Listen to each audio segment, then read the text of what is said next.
माझ्या वडिलांची मिरासिगा देवा, माझ्या वडिलांची मिरासिगा देवा, तुझी चरण सेवा पांडुरंगा. उपवास पारणे राखिला दारवंटा, केला भोगवटा आम्हाला गे. उपवास पारणे राखिला दारवंटा, केला भोगवटा आम्हाला गे. हरिवंश परंपरा दास मी अंकित, तुका मोकली तालाज कोणा. उपवास पारणे राखिला दारवंटा, केला भोगवटा आम्हाला गे. अष्टांग योगी मा सौख्य दाता, शरण्याग्रणी भक्तनाथाच नाथा. कृपा दृष्टी ज्यांच्या तुटे भोपासा, नमस्कार साष्टांग श्रंगदासा. समचरण सरोजम सांद्रणीला बुदावम, जगडनीत पाणी मंडनम मंडनानम. तरुण तुलसी माला कंजनम गंजनेत्रम, सवयद बला समिठ्ठलम चिंतयामि. पांडुरंगा करो प्रथम नमन, पांडुरंगा करो प्रथम नमन.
दुसरे चरण संताच्या त्यांच्या कृपादानी कथेचा विस्तारू. बाबाजी सद्गुरुदास तुका हरिकलावज्ञ जोधरार्थावतारम, कलंकांक देजोदिकामदिवक्त्रम, खलानी शवादा पनोदार दक्षिम, समाधिस्थ मूर्तीम भजे ज्ञानदेव. ओम नमो ज्ञानेश्वरा, करुणाकरा दयाळा, तुमचा अनुग्रह लादलो पावन झालो चराचरी. मी कला कुसरे काहीच नेने बोलतो वचन्याती भाविका. एका जनार्दनी तुमचा दास, त्याची आस पुरवावी. सेवेला गी सेवक झालो, सेवेला गी सेवक झालो, सेवेला गी सेवक झालो,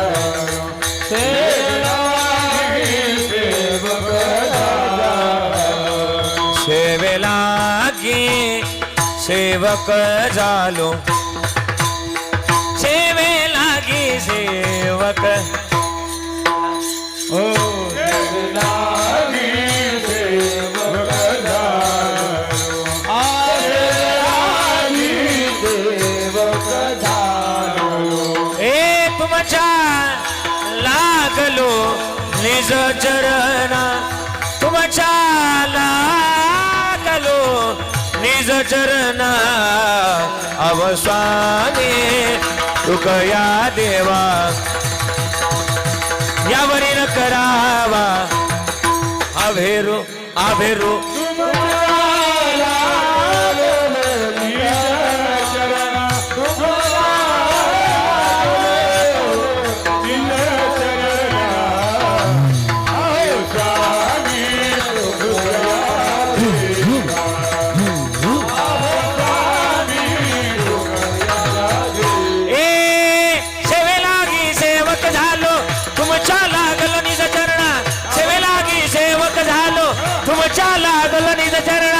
अहो स्वामी तू कया देवा,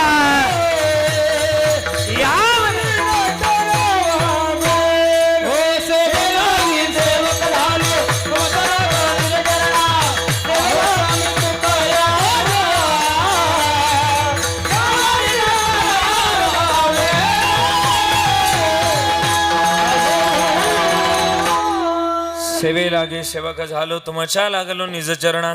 आहो स्वामी तुक या देवा या वर्ण करावा भेर जयांची किलिया स्मरण. होय सकळ विद्यांचे अधिकरण तेची बंधू श्री चरण श्री गुरूंचे ते नमस्कारोने आता लागोनी या पाया विनवितो तुम्हाला. करे टाळी बोला मुखी नाम विठ्ठल विठ्ठल मना वेळो वेळा. हा सुख सोहळा स्वर्गी नाही माझ्या वडिलांची मिराशी गा देवा. तुझी चरण सेवा पांडुरंगा. उपवास पारणे राखीला दारवंटा केला भोगवटा आम्हा लागे. मंगलम भगवान विष्णू मंगलम गरुड ध्वजा मंगलम पुंडरीकाक्षो मंगलायतन हरी. हे अकारण करुणावरून आले श्री भक्तकाम कल्पतरुम. पंढरीचा पांडुरंग परमात्मा आणि त्याच्या अथांग करुणेन अथांग दयन संप्राप्त संकीर्तन रूपी सेवेकरता निवडलेला अभंग विश्वमान्य जगद्गुरु जगदवंदनीय वैराग्याचे मूर्तिमंत पुतळे महाराष्ट्राचं आराध्य दैवत पंढरीच्या पांडुरंगाचे लाडके लढीबाळ भक्त जिजाई रमण आणि सदैव वैकुंठ गमन करणारा एकमेव साधू ज्यांनी 3 वेळा वैकुंठाला जाऊन 3 वेळा वैकुंठाहून माघारी यावं आणि सामान्य जीवाकरता 5वा वेद निर्माण करावा. त्या तुकोबारायांचा गोड असा अभंग वडिलांप्रती काय भाव व्यक्त करावा याचं उत्तम उदाहरण सांगणारा आपला आजच्या सेवेकरता निवडलेला अभंग विठ्ठला विठ्ठला.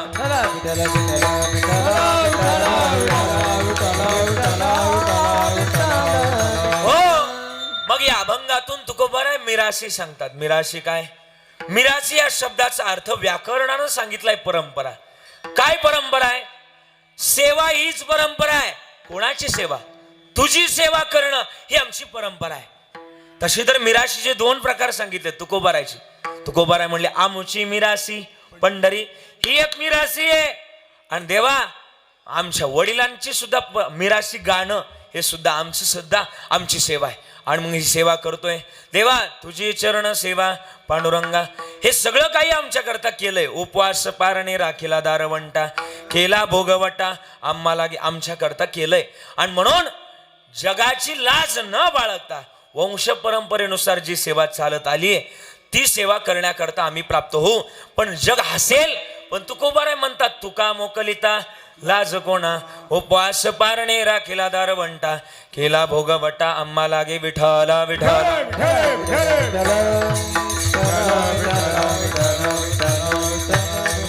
विठ्ठला विठ्ठला अभंग सुंदर गोड आहे. अभंगाच्या प्रास्तावनेमध्ये जास्त वेळ घालवणार नाही. आज आपलं बेलगाव बरोबर ना. आणि या बेलगाव मधील नवे या पंचकृषीचं नवे या भागाचं वैभव स्वर्गीय दशरथ गेनू वारंगुसे दादांच्या प्रथम पुण्यस्मरणानिमित्तानं आपण सगळेजण या ठिकाणी विशेष उपस्थित आहे. आज वारंगुसे परिवाराने एवढा गोड सोहळा आयोजित केलाय की मला प्रथमतः भास होतोय की नेमकं कीर्तन पुण्यस्मरणाचं आहे का एखाद्या सप्त्याचं कीर्तन चाललंय असा भास होतोय. का माहिती का? एखाद्या सप्ताहाला सुद्धा एवढं गोड नियोजन आयोजन करता येत नाही. एवढं एका दिवसाच्या या भव्य कीर्तना करता एवढं नियोजन केलं. मी धन्यवाद देईल या परिवाराला, या वारणगुसे परिवाराला धन्यवाद देईल. दशरथ दादांनी कमवलेली श्रीमंती आहे. आज या सोहळ्यानिमित्तानं आपण सगळेजण, मी पुण्यस्मरण म्हणणार नाही, हा सोहळा म्हणावा लागेल. या सोहळ्यानिमित्तानं आज आपण सगळेजण या ठिकाणी बहुश्रुत या ठिकाणी विशेष उपस्थित आहे. दादांमागं मोठा परिवार आहे. त्यामध्ये त्यांचे बंधू आहेत, 2 भाऊ आहेत. त्यामध्ये दामू दादा आहेत आणि दत्तू दादा आहेत, असे 2 बंधू आहेत. त्यामध्ये त्यांची 3 मुलं.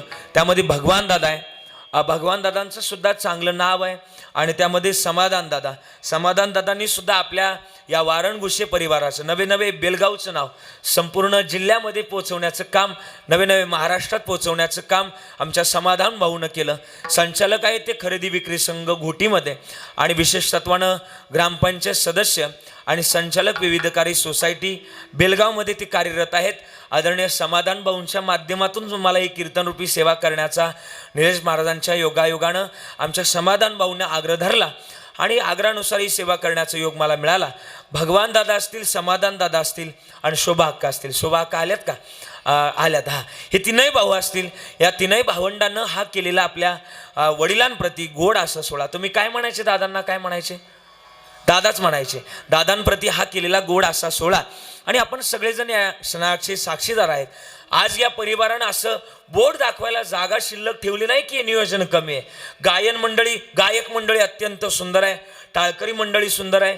विशेष तत्वानं हा एकल्याचा नव्हे खेळ म्हणून जमवला गोड मेळ, अशी टाळकरी मंडळी आहे. त्याच्यामध्ये तर निम्मे अर्धी कीर्तनकारच आहेत. हा विशेष तत्वानं ही सगळी मंडळी या ठिकाणी विशेष उपस्थित आहे. मला वाटतं आज हा आपला आनंदाचा सोहळा, मित्र आनंदाचा सोहळा म्हणत, कारण की माणसानं शेवट कधी दुःखात घालवू नये, माणसानं शेवट आनंदात करावा. जसं की तुकोबारायचं म्हणणं याजसाठी केला होता अट्टास, आणि शेवटचा दिस गोड व्हावा. गोड करण्याकरता आपण सगळेजण या ठिकाणी विशेष उपस्थित आहे. विशेष वाजवण्याकरता, विशेष टाळाची साथ देण्याकरता विशेष उपस्थित आहे. त्यापैकी गायन करण्याकरता आपल्या नाशिक जिल्ह्याचं वैभव, ज्यांनी महाराष्ट्रामध्ये आपला नाशिक जिल्हा सांगितला की किती विशेष असावं आणि किती गायन किती गोड असावं, हे ज्यांनी उभ्या महाराष्ट्राला ज्यांनी पटवून सांगितलं, असे आदरणीय आमचे रोहिदासजी महाराज मते गुरुजे. एकदा वाजवा ना, टाळी वाजवा, जोरात वाजवा. नाही त्यांच्यासारखं गाता येऊ द्या, पण ते गातात त्यांच्या गाण्यावर शतदा प्रेम करावं, असं गुरुजींचं गाणं आहे. ते सध्या सोशल मीडियावर फार मोठे ट्रॅक त्यांचा जबरदस्त झालाय. आम्ही ऐकतो बरं का.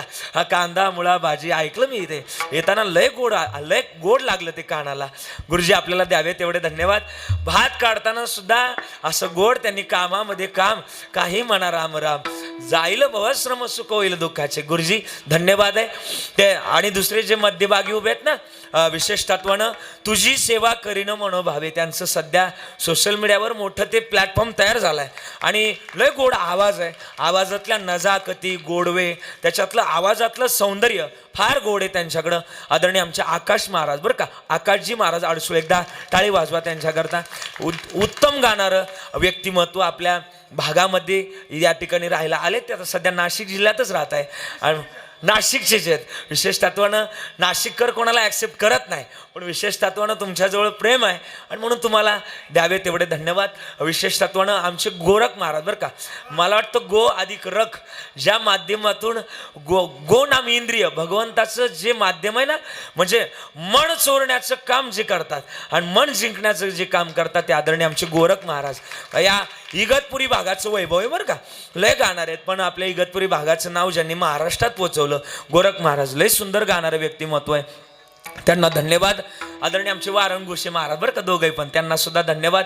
आमचे नाना असतील बरं का, आमचे मोजाड नाना, आम्ही नानाच म्हणतो त्यांना. आमचे नाना सुद्धा विशेष उपस्थित आहे. आदरणीय या भागातले ख्यातनाम कीर्तनकार जोग महाराज संस्थेतले, महाराजांचं नाव कृष्णा महाराज बारवकर, बरोबर ना. अगदी महाराजांकरता एकदा सुंदर टाळी वाजवा.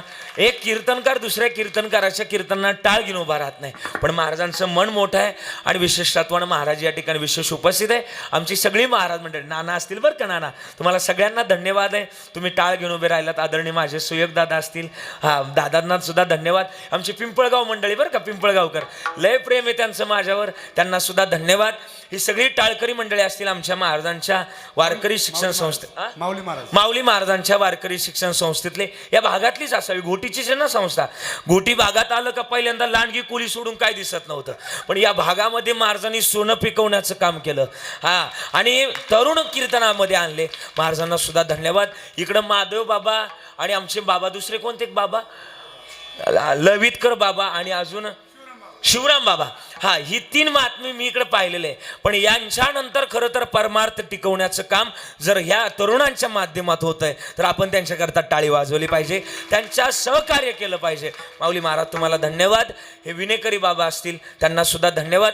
या भागामध्ये कीर्तनकाराला यायचं म्हटलं का एका माणसाची परमिशन घ्यावी लागते बरं का, कीर्तनकाराला त्यांच्या परमिशन शिवाय येता येत नाही. असे पंढरीनाथ महाराज बरं का, बिलुकर, टाळी वाजवा त्यांच्याकरता. त्यांच्या हा, बेलुकर, बरोबर ना. हा, मला माहिती आहे साने, पण मी बिलुकर म्हटलं. हा, बिलुकर बरं का, त्यांना सुद्धा धन्यवाद, त्यांचे सुद्धा आभार व्यक्त करतोय. आणि विशेष तत्वानं पखवाज क्षेत्रातलं लय मोठं नाव बरं का.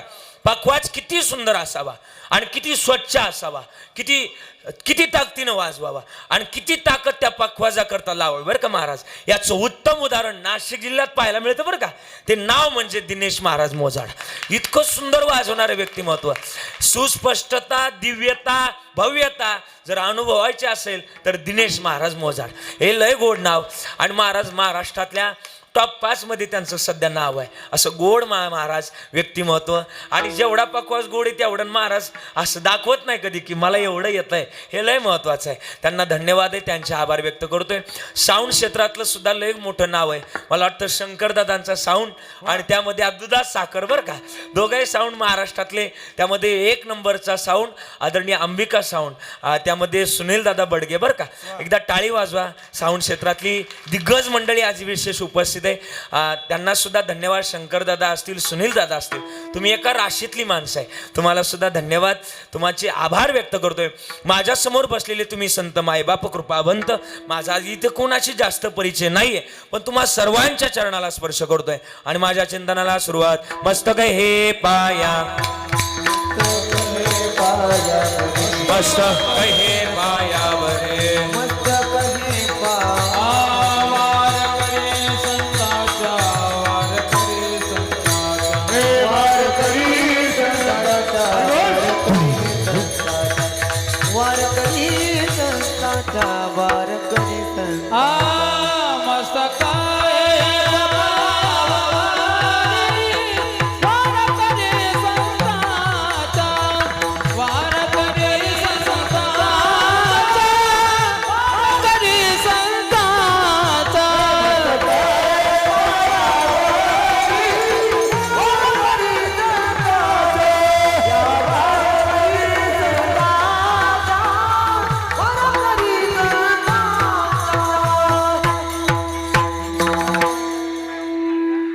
एवढ्या पवित्र आणि पावन मातीमध्ये तुमचा आणि माझा जन्म झाला.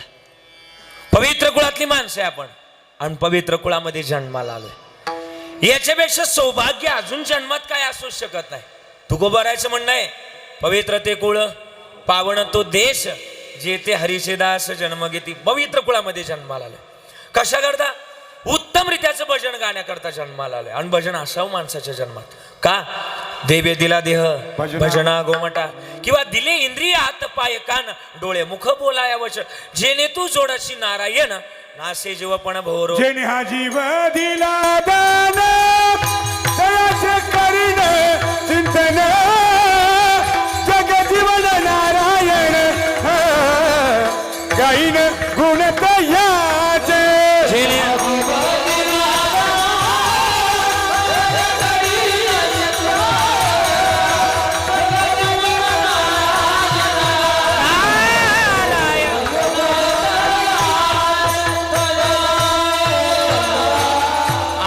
जेने हा जीव दिला दान तयाचे करीन चिंतन, किंवा चयाचे करीन.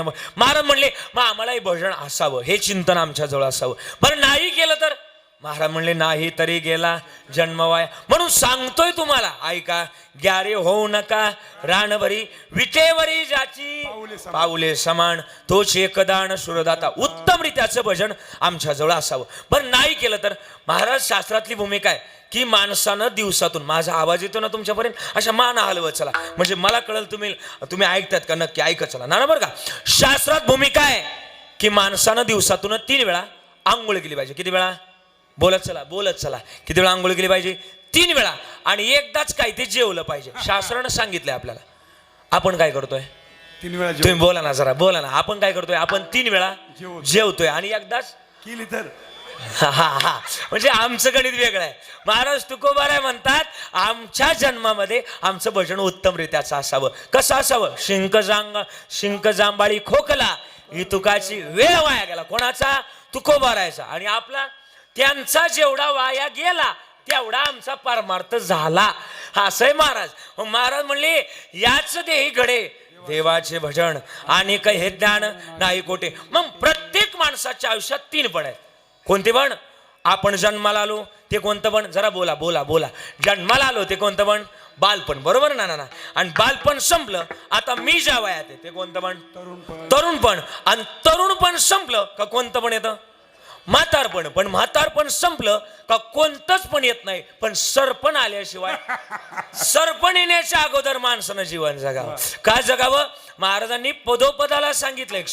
महाराज म्हणले क्षणभंगुर नाही बरवसा, वारे सावध थोडा माया आशा, काही नचले मग गळा पडेल फासा, पुढे हुशार तो राय ओळसागा. मग नाथ बाबा म्हणलेत ना, काय म्हणलेत हे माहिती का? महाराज म्हणले उत्तम रीत्याचं भजन गाण्याकरता नरदेव मिळालाय. मग महाराज म्हणले या पणामध्ये आम्ही तो शोधावा, पण या तीनही पणामध्ये काय करावं?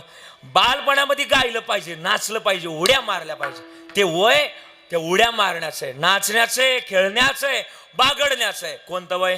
कोणतं वय? म्हातारपण, बालपण. हा, बालपण उड्या मारण्याचं आहे, बरोबर. पण तरुणपणामध्ये काय करावं दिनेशजी? तरुणपणामध्ये निश्चय करावा. तू कोबरायचं मत आहे, निश्चयाची बळ तू का म्हणे तेच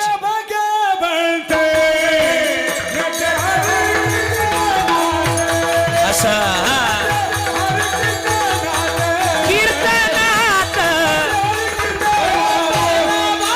वा गुरुजी, वा वा वा.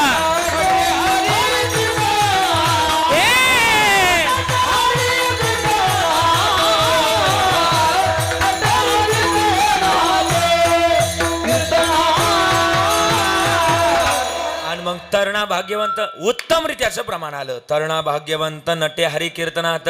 आणि मग हे झालं तरुणपणाचं.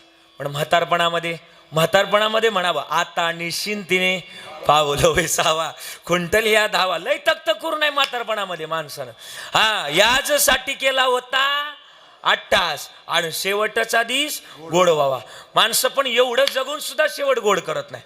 आता मध्यंतरी नाना बरं का, तुम्ही ऐकतात ना सगळे, पुढचे ऐकत चला. माग ते ऐकतात, त्यांच्याजवळ आवाज जातोय, पण तुम्ही महत्वाचे आहेत मला ऐका नाना. आता त्या दिवशी बरं का मुंबईला माझं कीर्तन गुरुजी 2 दिवस आहे. तुम्ही ऐकतात ना सगळे, मुंबईला माझं कीर्तन. आणि मुंबईला कीर्तन 2 दिवस. आमच्या शेजारी एक 80-90 वयाचे आजोबा मला म्हणले 2 दिवस सलग मुंबईला कीर्तन आहे. कृष्णा महाराज बरं का, मला म्हणले 2 दिवस सलग मुंबईला कीर्तन आहे, मला तुमच्या समवेत यायचंय. कशाला यायचंय? मला माझ्या जीवाची ममई करायची. आयुष्यात नाही मुंबईला जाता आलं ना, आता काय करायचं म्हणलं मुंबईला. म्हणलं चला नेतो. म्हाताऱ्या माणसानं बोला ना, म्हाताऱ्या माणसानं ऐकावं. आणि मग त्यांना गाडीत घेतलं ना बरं का, गाडीत घेतलं आणि मुंबईला नेलं. आदल्या दिवशीचं कीर्तन संपलं आणि दुसऱ्या दिवशीचं कीर्तन बाकी होतं गुरुजी. दुसऱ्या दिवशीचं कीर्तन बाकी. सकाळची देवपूजा उरकली आणि एका गावकऱ्यानं फोन केला की महाराज चहा प्यायला या. सकाळी देवपूजा उरकल्यानंतर त्याच्या घरी चहा प्यायला निघालो. तो आता 35व्या मजल्यावर, बिल्डिंगच्या 35व्या मजल्यावर राहत होता. आता एवढ्या वरती जायचं आपल्याला काय मेळ लागायचा, म्हणून त्याला फोन केला तुम्हीच खाली या आणि घेऊन आम्हाला वरती जा. पण त्याला खाली होस तर बिल्डिंगच्या खाली आम्हाला बऱ्याच वेळ वाट पाहावी लागली. आणि शहरामध्ये सकाळीच काय माता माऊल्या चालायला जातात. त्याला एक शब्द आहे, चालायला जाणं. त्याला काय म्हणतात? सकाळी चालायला जाणं त्याला काय म्हणतात? पिंपळगावकर बोला ना, मॉर्निंग वॉकला जाणं म्हणतात. आणि त्या गेल्या होत्या, त्या यायच्या आल्या की त्या बिल्डिंगला वरती जाण्याकरता, खाली येण्याकरता काय म्हणतात त्याला, लिफ्ट असते. ते बटन होतं, ते बटन दाबलं का दरवाजा उघडायचा. दरवाजा उघडल्या का त्या आतमध्ये जायच्या. दरवाजा बंद व्हायचा. दरवाजा बंद झाला की त्या वरती जाऊन उतरून घ्यायच्या. त्यांच्या मुली त्याच्यातून यायच्या, खाली यायच्या, दरवाजा उघडायचा आणि मुली बाहेर पडायच्या. माझ्या बरोबर जी आजोबा होती ती म्हणायची काय मशीन रे, इकडून म्हाताऱ्याशी राहतात आणि तिकडून पोरीहून बाहेर पडतात. म्हटलं नाना मशीनच तशी. हा, मग 5 मिनिटानंतर आजोबा माझ्यावर धावले. म्हणले तुला अक्कल नाही. म्हणले लवकर सांगायचं. म्हणले लवकर सांगायचं ना, आपल्या म्हातारीला पण आणलं असतं, मशनीत घातलं असतं. काय माणसं म्हातारी होतात पण प्रपंच सुटत नाही. प्रपंच किती असावा तुकोबारायचं म्हणणं आहे. तुकोबाराय म्हणतात संसारात किती असावं संसारी. भजन करावे वेळोवेळा. पण भजन कोणाचं करावं गुरुजी, मोठा प्रश्न आहे. कलियुगातली माणसं आहे आम्ही, मग भजन कोणाचं करायचं? एका चांगल्या मोठ्या व्यक्तीच्या मुखातून वाक्य ऐकलंय मी. ते काय म्हणलेत माहिती का? जी तुमच्या जवळ सामुग्री असेल त्या व्यक्तीचं जर तुमच्याजवळ जर गणित जर लक्षात आलं असेल, त्या व्यक्तीच्या माध्यमातून जर तुमचं जन्माचं कल्याण होत असेल तर त्याच्या भजनामध्ये तुम्हाला वेळ लावायला काहीच हरकत नाही. कोणाचं भजन करावं? पहिली तर गोष्ट सांगितली, आई वडिला जवळून तुम्ही लांब जाऊच नका. ज्ञानोबारायची उभी आठवते, सकळ तीर्थाचे जी एका माता तया सेवीसी कीर शरीरे लोण केले, पर ब्रह्म उभे केले. आणि मग त्यानं जर उभं केलंय ना तर त्याची अर्थता आमच्या जवळ असावी. महाराज म्हणले ना आम्हाला लांब जायची गरज नाही. आज आमच्या या वारणघोषी परिवारानं केलेला हा ज्ञान यज्ञ सोहळा आहे. मला बोलायचे थोडंसं. माझे बसलेत, शोभाताई बसले, समाधान दादा बसलेत, भगवान दादा, तिघही जण बसलेत या कीर्तनात. मला बोलायचंय. तुम्ही दादा म्हणायचे ना, दादांना दादा म्हणायचे ना. मी लिहिलंय आज येता येता, मला लिहायची सवय. माझं नाव आहे घरच्यांना कविराज ठेवलंय, नावानुसार माणसानं वागलं पाहिजे. नाहीतर नाव मोठं असं नाही, हा नावानुसार वागलं पाहिजे. मी येता येता लिहिलंय सुनीलजी बरं का. काय त्यांच्याबद्दल बोलताना मी बोलणार त्यांच्याबद्दल. त्रिसरणाच्या टप्प्यावर धन्य आतो तुम्ही दादा. त्रिसरणाच्या टप्प्यावर धन्य आतो तुम्ही दादा. अहो सर्व संपुनी भक्त राहते, नाते तुमचेच हो नाते दादा. या केविल वाण्या शोभाताईची, भगवान दादाची, समाधान दादाची तुमच्या वाचूनच वाट वळते. पण खरी बापाची माया ज्याला बाप नाही ना हो त्यालाच कळते हो. ज्याला बाप नाही ना त्यालाच कळते. असं म्हटलं गेलंय ना बाबा. बेटा गुंडा होया अगर मवाली, बाप तो अपने आंचल में छुपा लेता है. अरे बाप तो भिकारी होया हो तबायत, बाप तो बाप होता है. जगात बापाची भूमिका कोणी सांगत नाही. अरे आई सगळ्यांनी मोठी केली, पण बापाबद्दल कोणी लिहिलं नाही. रामायण वाचला आपण, रामायणात एक बाप सांगितला, पण कदाचित रामायणातली आईच मोठी झाली. महाराज मी बोलून जाईल. 14 वर्ष रडणारी कौसल्या माता साऱ्या जगानं सांगितली कौसल्या माता सारखी माताच नाही. पण हा विचार का कोणी केला नाही? अरे ज्यानं शेवटचा प्राण, शेवटचा जीव ज्यानं राम राम करत सोडला, तो दशरथ राजा अजून का कोणाला दिसला नाही? भागवत वाचला आपण, भागवतामध्ये सुद्धा आईलाच प्राधान्य दिलं लोकांनी. यशोदे माईसारखी आईच नाही. पण हा विचार का कोणी केला नाही? अरे ज्यानं नाका तोंडात पाणी जावंच तोर, ज्यानं यमुनातून ज्याला गोकुळात पोहोचून सांगितलं, आणि ते तुकोबारायांचं आहे. या प्रमाणाचा अर्थ काय माहिती आहे? लहानपणी आई आपल्याला उचलून घ्यायची. मला उत्तर अपेक्षित आहे, सगळ्यांकडून उत्तर अपेक्षित आहे. बसलोय आपण कीर्तनात, पण बोलत चला.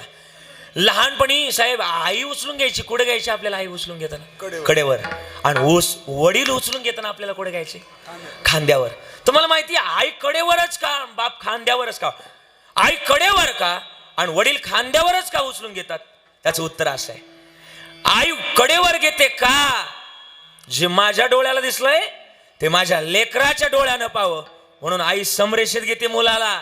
पण बाप त्याच्या पुढचा विचार करतो, जे माझ्या डोळ्यानं पाहिलं नाही ते माझ्या लेकराच्या डोळ्यानं पाहावं म्हणून बाप खांद्यावर घेत असतो.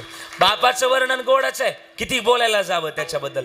कडे वागवणी भार खांदी. मग या जगतातली सगळ्यात मोठी भूमिका तीच आहे. आज आमच्या समाधान दादांचं, भगवान दादांचं मी कार्य सांगून जाईल, त्यांच्याबद्दल फार काही बोलण्याजोग आहे. आणि सामाजिक क्षेत्रामध्ये सुद्धा लय गोडी व्यक्तिमत्व आहे आणि असलं पाहिजे महाराज. अशा व्यक्ती, आणि मला वाटतं वडिलांची शिकवण असल्याशिवाय समाजसेवा होत नाही बरं का. वडिलांची शिकवण असावी लागते. जसं तुकोबाराय म्हणतात, या जन्मामध्ये आम्ही आमच्या वडिलांची रीत जाणत असो.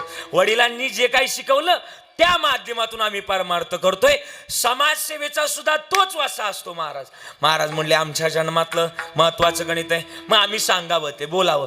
आईचं वर्णन प्रत्येक कीर्तनकारानं सांगितलं, पण वडील तितकेच गोड आहे. वडिलांबद्दल बोलत असताना वडिलांची भूमिका गोडच आहे. काय गोड आहे माहिती? वडील जगतामध्ये सरतही नाही आणि ते शेवटी उरतही नाही. सरत नाही म्हणजे काय? त्यांचं प्रेम कधी सरलंही नाही आणि ते शेवटी उरले नाही, असे वडील आहेत. म्हणून म्हणतात या जगतातली सगळ्यात मोठी भूमिका त्यांची आहे. आणि मग जर ही असेल तर आम्ही आमच्या वडिलांकरता आमची मिरासी गावी, त्यांची मिरासी गावी, ही देवाजवळ प्रार्थना करावी. तुकोबाराय म्हणतात, हे देवा, मी माझ्या वडिलांची मिरासी गाण्याकरता प्रयत्न करतोय आणि ही जर गायली तर तुझी सेवा होणार आहे अभंगाचं पहिलं. हे देवा, आमच्या वडिलांची मिरासी, मग आमच्या वडिलांची मिरासी जर गायली तर तुझी सेवा होणार आहे ना. तुझी चरण सेवा पांडुरंग. कारण की का? आई वडिलाच्या सेवेतच पांडुरंगाची सेवा आहे, ओवी सांगितली ना मगाशी. आणि मग जर हे जर असेल तर न लगती सायास जावे वडांतरा, सुखे येतो घरा. त्याकरता आपल्या जवळचं जे आहे ते गणित जोपासावं. बट ठीक आहे ना देवा, तुझं गणित तर माहितीच आहे, तू मोठाच आहे. जे विश्व निर्मिळ तू विश्व निर्माण केलेलं आहे आणि तुझ्या जवळ आहेस ना. आम्ही गीतेतला श्लोक वाचला, यदादित्यगतम तेजो जगद्भासयति किलम यच्चंद्रमसि यच्चाग्नो तत्तेजो विधी मामकम. तू चालवणार आहे, घडवणार आहे, बोलवणार आहे, ऐकवणार आहे. नवे नवे आम्ही तुझेच अंश आहे. ममय वांशो जीवलोके. आणि जीवभूत सनातन. तू चालवणार आहे, तू घडवणार आहे, तू चालवणार आहे. नवे नवे फिरत्याचा का वरती देशी मातीला, माती का मातीला आकार विठ्ठला तो वेडा कुंभ.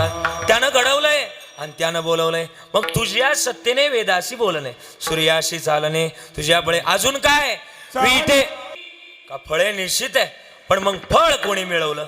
तुकोबाराय म्हणले मी मिळवलं ना. अनुभव सांगतो ना, हा घे माझा अनुभव भक्तिभाव भाग्याचा.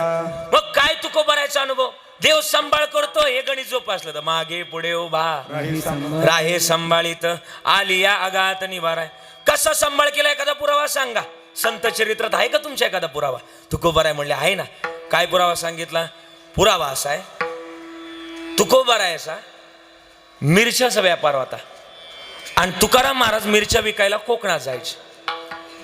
आजगाव नावाचं गाव आहे, तिथं बोंबल्या विठ्ठल नावाचं मंदिर आहे, ते कोळी आगरी लोकांचं.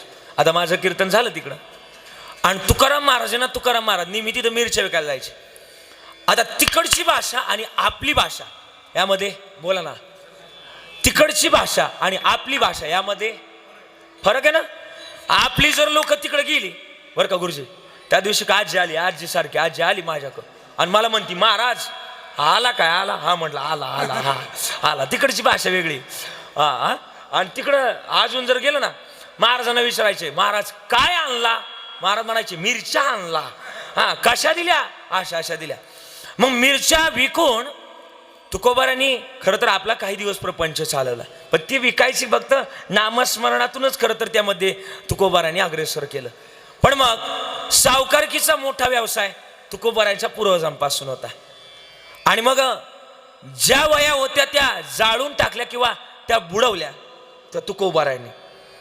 आणि एक दिवस तुकोबारांजवळ छत्रपती शिवाजी महाराज आले, नजराणा घेऊन आले, देवट्या छत्री घोडे. हा हे तो बऱ्यात न पडे, याच्या अगोदरचा भागच घ्या फक्त. सोनं नाणं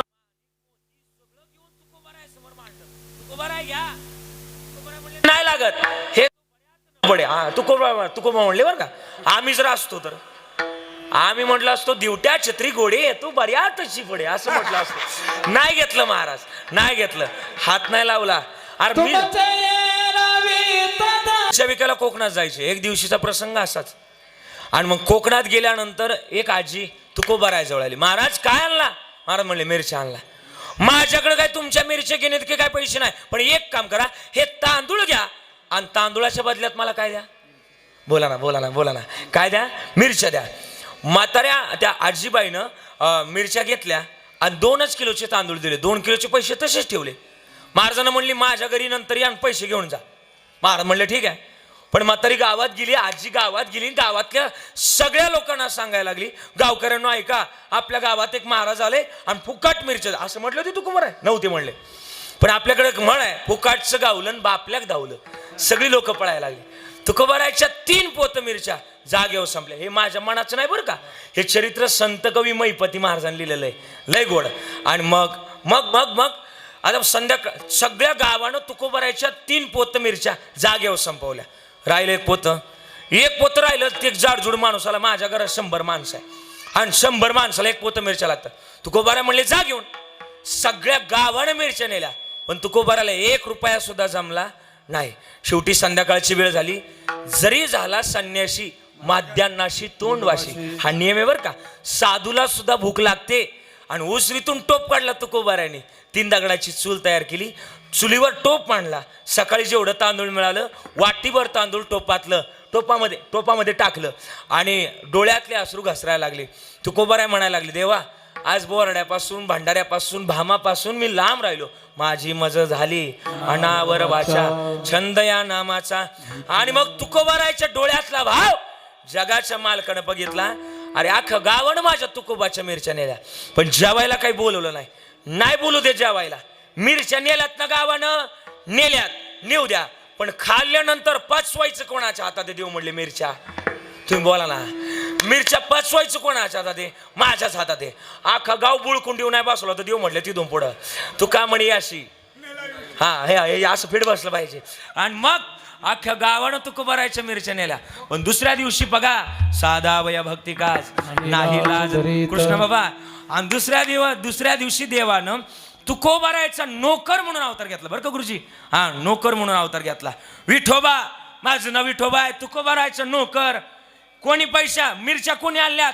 पहिल्यांदा त्या आजीच्या घरी गेले. अजय तुला नाही, तिला म्हटले, अजय मिरच्या आणल्यात पैसे टाक. ती म्हणली मी मिरच्या आणल्याच नाही. तुझ्याकडं काय पुरावा? अख्ख्या जगाचा ज्याच्याकडे 7, 12, 8 आहे त्याच्याकडे मिरच्याचा पुरावा नसेल वय. देव आतमध्ये शिरले आणि म्हातारीनं कणगीत मिरच्या लपून ठेवल्या. जुन्या काळात कणग्या असायच्या धान्याच्या, कणगीत मिरच्या लपून ठेवल्या. काढल्या मिरच्या बाहेर. 4 किलो आहे, 2 किलोचे पैसे राहिले, टाक पैसे. म्हातारी म्हणली मग काढ काटा. अख्ख्या जगाचा ज्याला काटा काढता येतो त्याला पिशीतून काटा नाही काढता यायचा वय. काटा काढला.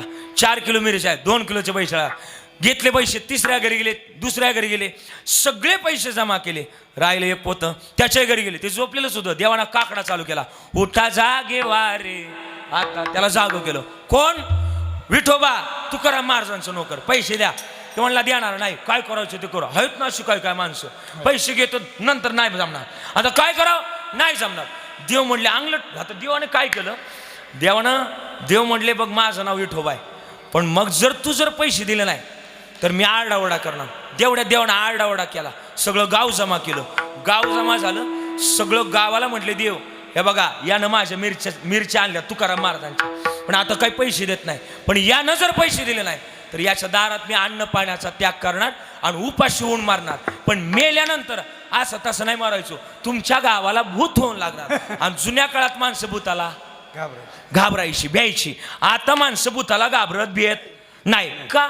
आता माणसंच भूतापेक्षा डेंजर वागायला लागली. त्याच्यामुळं माणसाच्या काचानं भूत संपली. हे म्हणले भूत होऊन जर लागलं तर मग म्हणले आता काय करावं? सगळ्यांनी पैसे जमा केले आणि तुकाराम महाराजांच्या हातात आणून दिले. माझा प्रसंग संपला. पण देव आमची मिराशी जोपासल्यानंतर देव काय करल? देव उभा मागे पुढे, देव उभा मागे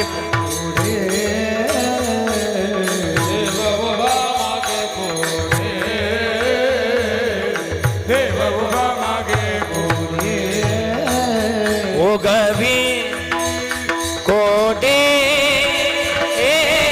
ओ गवी कोडे संकट, ओ गवी कोडे, ओ गवी कोडे संकट. देव उभा मागे देव उभा मागे पुढे, उगवी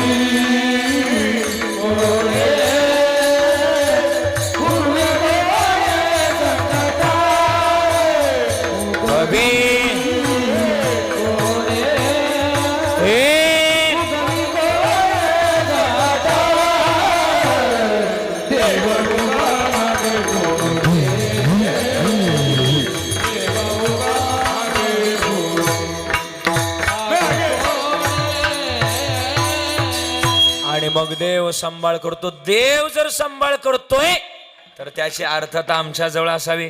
मग महाराज देवाच्या नामाचं असं काय महिमान आहे म्हणतोय. पण काय वाजवतात? काय टाळ्यांची टाळाटाळ करतात. टाळी कीर्तनात वाजवली नुसतं अध्यात्माचाच फायदा आहे असं नाही, वैज्ञानिक सुद्धा फायदा आहे. कसा वैज्ञानिक फायदा सांगू? आता तुम्ही कीर्तनात आलात, टाळी वाजवली साहेब, मी सगळ्यांना सांगितलं टाळी वाजवली. पुढचे वाजवत आहेत, मागच्यांना वाटतं आपल्याकडे लक्ष नाही, मग ते आपल्या हाताच्या गड्या घालून गप आहेत. पण सांगू टाळी वाजवलीच पाहिजे. कीर्तनात टाळी वाजवली लोक मानतील आपल्याला, हे काय भाविक आहे कीर्तनात टाळ्या वाजत आहे. आणि कीर्तन संपलं रोडला जाऊन टाळ्या वाजवा बरं. हे म्हणतील येडं झालं, पहिले याला उचला म्हणतील. हा कीर्तनात टाळी वाजवली पाहिजे. होतं काय कीर्तनात टाळी वाजवल्यानं?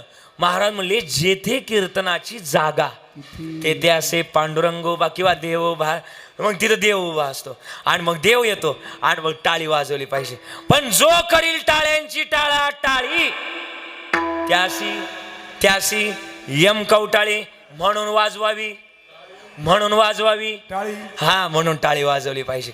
थोडं सांगतो ना साहेब, तुम्ही आता सगळे अपग्रेड माणसं आहे आणि मग थोडंसं बोलतो. कृष्णा बाबा टाळी वाजवल्याचं जसं आपली प्रमाण आहे, महापापराशी केल्या ती ओळी वाजविता टाळी विठ्ठल नामे, जशी महाराज प्रमाण आहेत ना तसं वैज्ञानिक सुद्धा फायदा आहे. एक 5 मिनिटं घेतो, 12 वाजलेत माहिती मला, पण एक 5 मिनिटं घेणार आहे मी.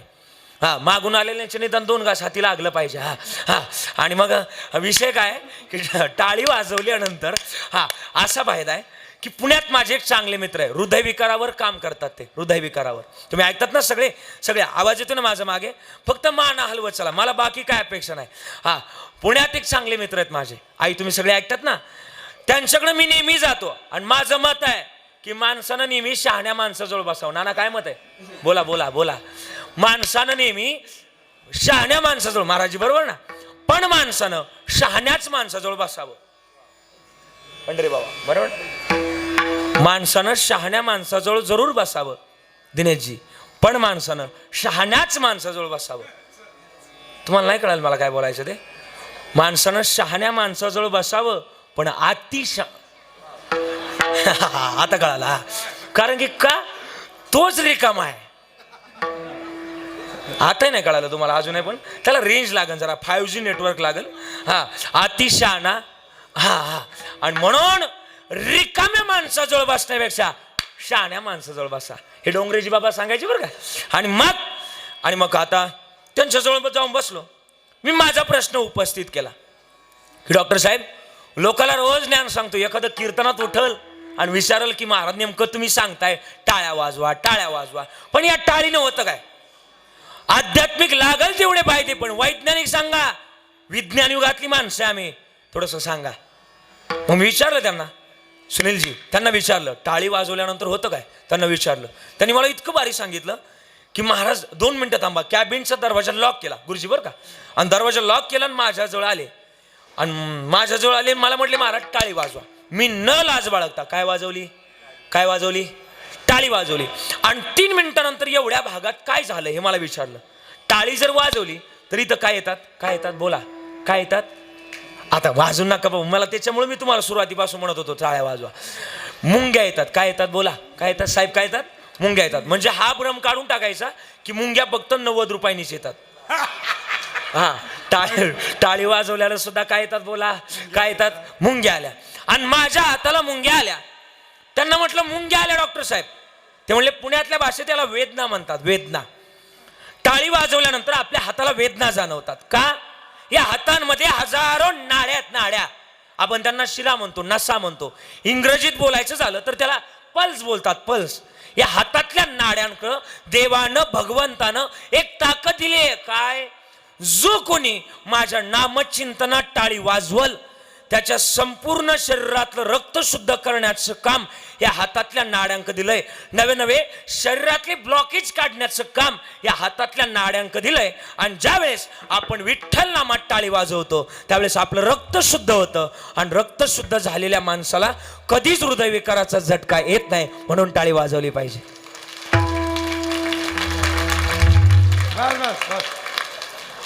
पाहिलं का? मी कीर्तन सुरू झाल्यापासून म्हणतो टाळ्या वाजवा. कुणीच आता फायदा सांगितलं कसं तुटू पाडल्यात, पाहिलं का? हा. आणि म्हणून टाळी वाजवली. खरंय भाऊ, खरंय. हा. आणि म्हणून टाळी वाजवली पाहिजे. होतं काय टाळीनं? महाराज म्हणले टाळी तर वाजवलीच पाहिजे, पण अजून काय करावं? माध्यम जर आमच्या जवळ असेल तर महाराज म्हणले आमच्या जन्माचं सार्थक झालं. या माध्यमात होईल. कारण की का पुढं आमच्याकरता भरपूर त्यांनी काय केलंय. बहुधा बऱ्याच लोकांना अपेक्षा आहे, हे डॉक्टर बाबा म्हणतात बरं का आमचे. काय म्हणतात? बहुधा बऱ्याच लोकांना अपेक्षा आहे की आपल्या पोरानं आपलं काम ऐकलं पाहिजे. आणि बऱ्याच लोकांची अपेक्षा आहे. पण बरीच लोक सध्या म्हणत असतात की माझं पोरगं माझं कामच ऐकत नाही. बरीच लोक म्हणतात, पण काय ऐकत नाही याचं पण विचार आहे. कधी आपण जर त्याच्याजवळ तांब्या भरून पाणी मागितलं वडिलांनी किंवा आईनं, ते तांब्या भरून पाणी देत नाही का? ते म्हणतं यानं याच्या आई वडिलाला तांब्या भरून पाणी दिला का? बोला आता. ज्यावेळेस दिशी तेव्हा गिशी, हा नियम आहे. आणि दिल्याशिवाय ते मिळत नाही, अगोदर द्यावंच लागतं साहेब, बरोबर ना? म्हणतात शुद्ध बीजापोटी फळे रसाळ गोमटी, मुखी अमृताची वाणी, देह देवाचे कारणे. मग आमच्या जवळ एक गणित असावं. आणि हे जर असेल तर महाराज म्हणले आमच्या करता काय केलंय? महाराज अभंगाचं दुसरं काल तरी दुसरा येईल, हे जरी नाही काल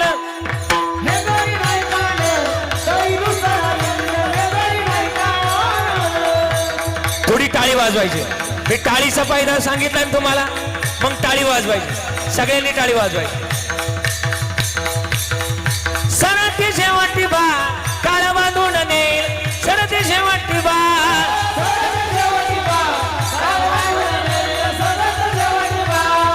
एका जनार्दनी आमची काय बा जाईल,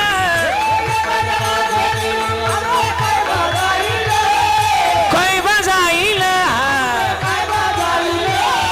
काय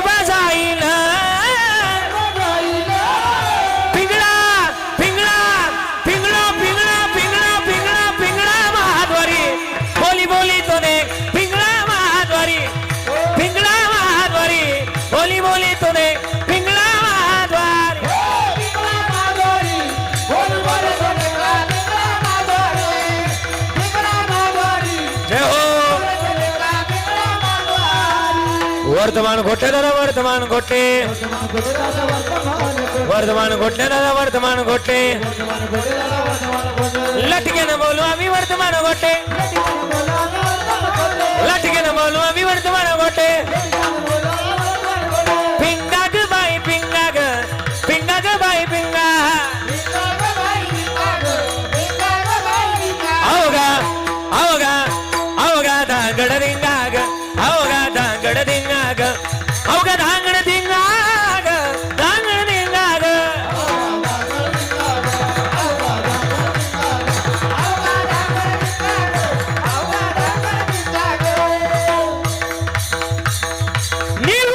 समर्पित करत असताना या गुणीजन मंडळीने गोड साथ दिली. सगळ्यांचे पुन्हा एकदा आभार. आई बरं का आपण सगळ्यांना मी तुम्हाला त्रास दिला बरं का आजे आई आई केलं आजे आजे केलं बरं का नाना. चुकून जर एखादा शब्द गेला असेल बरं का नाना तर एखादा मुलगा असेल तर दुसरा म्हणून माफ करा, 2 असतील तर तिसरा म्हणून माफ करा, 3 असतील तर चौथा म्हणून तरी माफ करा, एकही नसेल तर प्रॉपर्टीची कागद माझ्याकडे घेऊन या. त्याची काय गरज नाही. आपला बाप श्रीमंत आहे सगळ्यांचा. किती श्रीमंत माहिती? आळंदीला जर कधी आलात तर आपल्या बापाच्या दारातच सोन्याचा पिंपळ आहे. जयाचे द्वारी सोन्याचा पिंपळ. आणि म्हणून झालेली सेवा समर्पित. शेवटची चाल नाही म्हणायची. हवामान खात्याच्या अंदाजानुसार आजचं हवामान खातं तांत्रिक अडचणीमुळं ढगाळ असल्या कारणानं आजच्या कीर्तनातील शेवटची चाल रद्द करण्याचा निर्णय झालाय. सगळ्यांच्या चरणाला स्पर्श करून ही सेवा बाबांच्या दादांच्या चरणावर समर्पित करून वाणीला पूर्णविराम. तुकाराम तुकाराम.